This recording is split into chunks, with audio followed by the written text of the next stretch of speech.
Fala pessoal, aqui é o Daniel José, deputado estadual pelo Partido Novo aqui em São Paulo, na Assembleia Legislativa do Estado de São Paulo. E eu estou gravando esse vídeo para tirar algumas dúvidas sobre o projeto do ICMS educacional que a gente protocolou algumas semanas atrás, um projeto construído com a Secretaria de Educação, Secretaria de Desenvolvimento Regional, pessoal do Banco Mundial, pessoal de fundações, institutos voltados para a educação, e que muda os critérios de repasse do ICMS para os municípios, passando a valer critérios de desempenho e resultado de educação nos municípios. E aí o pessoal fez uma série de perguntas, muita gente com dúvidas técnicas, perguntas super boas e que eu vou responder aqui. Floenert é o nome do usuário aqui. Achei elevado o peso da evolução. Qual o conceito por trás disso? Então, para aqueles que ainda não viram o projeto, ele leva em consideração os repasses do ICMS vão valer a partir do IQEM, que é o Índice de Qualidade de Educação Municipal, que tem 5 elementos na verdade. Primeiro, evolução, quanto que melhora a nota de um ano para o outro, a nota do SARESP, a média do SARESP no município, o abandono escolar, quanto menor o abandono melhor, e a reprovação, então quanto menor a reprovação melhor. Por último, todo esse valor, todos esses pesos são multiplicados pela quantidade de alunos matriculados na rede municipal. Isso é importante para dar um incentivo para os prefeitos municipalizarem os anos iniciais e finais do ensino fundamental, sobretudo os anos iniciais que, segundo a Constituição, segundo as leis que dividem as responsabilidades entre os entes federativos, coloca como responsabilidade dos anos iniciais do ensino fundamental o município. E hoje ainda tem muitos alunos dos anos iniciais do ensino fundamental estudando na rede estadual, que não deveria acontecer mais. Mas vamos lá. Por que o peso da evolução aqui está alto? A ideia é premiar aqueles prefeitos que buscam sempre melhorar. De um ano para o outro estão sempre melhorando. Então, da mesma forma como o prefeito que tem nota 8, que tem o IDESP, a prova do SARESP, que é a prova estadual que mede a qualidade da educação, com uma nota 8, com uma nota muito alta, ele melhorar para 8,5, ele merece ser premiado, porque melhorar de 8, que é uma nota já alta, para 8,5, você tem que ter um grau de sofisticação bastante alto. Mas a gente também quer dar uma força para aqueles que têm nota baixa, mas que cortaram o mato alto e estão buscando melhorar. Muitas vezes as cidades acabam se estagnando e não conseguem ver ao longo do tempo melhoras significativas, Então é muito importante também a gente estimular aqueles que estão para trás, que ficaram com uma nota 3, 2,5, por aí vai, a melhorarem também. E evita criar uma zona de conforto. Então, poxa, se eu chego a uma nota 9 e o sistema só dá um peso maior para a nota 9, aqueles que têm nota 3 vão estar desestimulados a querer melhorar. Então a nossa ideia é fazer com que todos queiram melhorar sempre, criar uma maquininha de incentivos para que os prefeitos melhorem sempre. Então esse é o motivo. Pergunta 2 do Arthur Scaffi. Deputado, tenho uma sugestão para a sua lei, que em princípio eu acho muito boa, considerar na regra de distribuição o patamar atual de verba dos alunos e municípios. Hoje em dia, alguns municípios com muitos idosos acabam tendo uma alta verba por aluno, consequentemente mais alta que a média.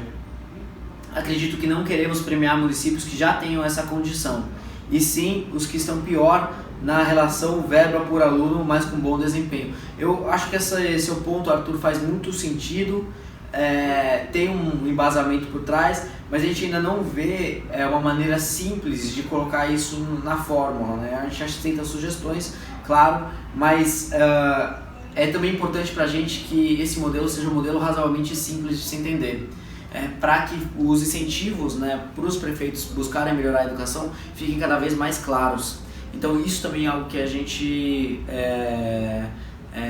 acha muito importante no final de contas no projeto final, que ele seja simples de explicar. Você melhora a aprendizagem de um ano para o outro, você tem notas altas, você reduz o abandono escolar, reduz a reprovação e municipaliza o ensino fundamental, você vai ter maiores repasses de ICMS. Além disso, eu desconfio que essas distorções não sejam tão grandes assim. Eu nunca cheguei a olhar um número que mostra na vírgula qual que é a distorção de alocação por aluno em cada município. Seria muito interessante ter esses dados, a gente ainda não tem.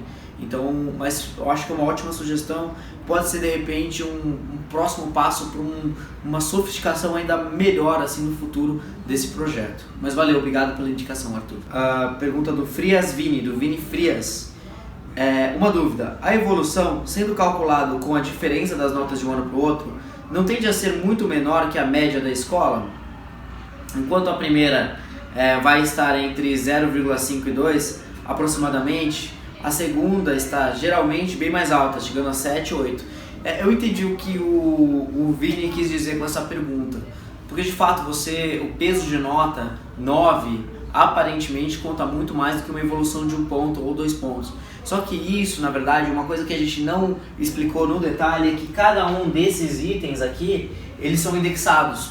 Então, por exemplo, se uma cidade tem nota 9, são 3 cidades, se uma tem nota 9, a outra tem nota 7, a outra tem nota 2, você indexa esses 3 resultados e você vai ver uma distância igual entre elas. Então, os valores de cada um desses itens dos municípios vai ser sempre de 0 a 1.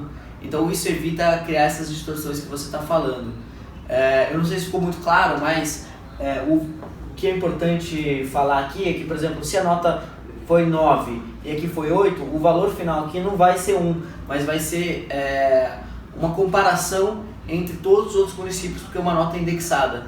Então, antes de jogar o valor aqui na fórmula final, a gente indexa no valor de 0 a 1, comparando com todos os outros municípios, para daí sim a gente ver qual que é a colocação do município em relação a todos os outros municípios do estado. E aí entender o quão bem ele foi em relação aos outros, antes de colocar o valor aqui. Então isso é importante e evita ter essa distorção que você está falando. Mas é uma ótima pergunta. Uma pergunta agora do Vini Claudino. É permitido vincular, nesse caso, a receita do imposto à despesa com educação? Então, uma das coisas mais legais desse projeto é que ele influencia no repasse do ICMS. Os recursos, a maior parte dos recursos que os municípios usam para educação acabam vindo do Fundeb, que é um recurso federal, né, e que ele é repassado para os municípios, levando em consideração a quantidade de alunos matriculados, né, e é um recurso que é obrigatoriamente utilizado na educação.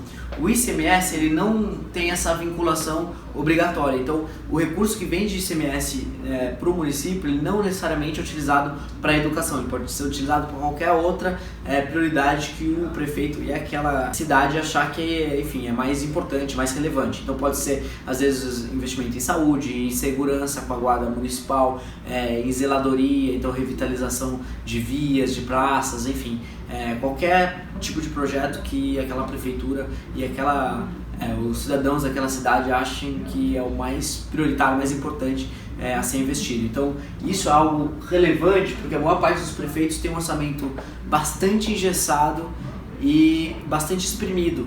Então eles não têm uma quantidade grande de recursos que eles tenham liberdade de alocar entre uma área e outra. E isso é um recurso muito valioso para os prefeitos e por isso eles vão ficar bastante motivados para melhorar a qualidade da educação no município em que ele, enfim, atua. Mais uma pergunta aqui de um outro Vinícius, dessa vez Vinícius SH1401. Oi Daniel José, tudo certo?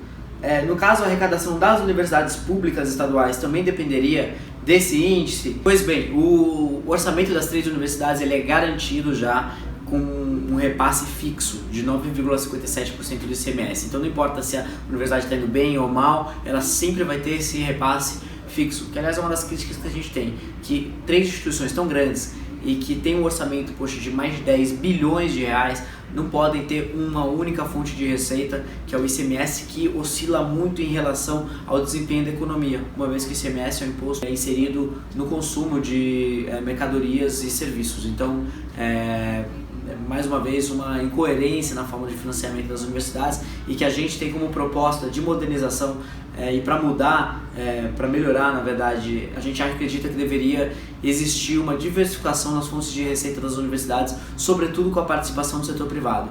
Essas foram as perguntas. Obrigado, pessoal, por se interessarem, obrigado pela quantidade de perguntas que vocês enviaram. Isso é muito importante para a gente conseguir debater e se aprofundar cada vez mais sobre o projeto que vai impactar no repasse de 7 bilhões de reais para os municípios anualmente. Então essa quantidade enorme de recursos vai ser uma forma de incentivar demais a melhoria melhoria da qualidade de verdade da educação, não como muitos deputados aí fazem, querendo supostamente defender a educação, mas indo contra o ensino em tempo integral, indo contra a municipalização das escolas, indo contra o interesse dos alunos. Então é isso aí, pessoal, valeu, obrigado e continue acompanhando nosso trabalho no Facebook, Instagram, Twitter e por aí vai, beleza? YouTube também, valeu!